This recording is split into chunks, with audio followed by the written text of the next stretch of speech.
Bukod sa makapangyarihang religious group ng Iglesia ni Cristo, inaasahang iba pang sekta magrarally na rin sa kalsada para ipaglaban si VP Sara.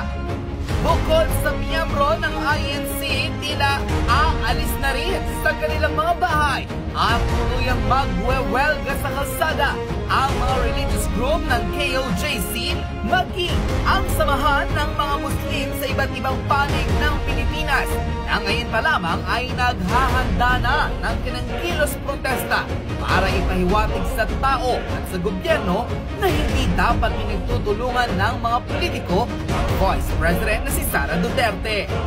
Umari ng samot-saring reaksyon ang naging viral video na ito kung saan pinagpiyastahan ng maraming tao ang Vice President na si Sara Duterte sa kabila ng paghahain ng mga impeachment complaint laban sa kanya.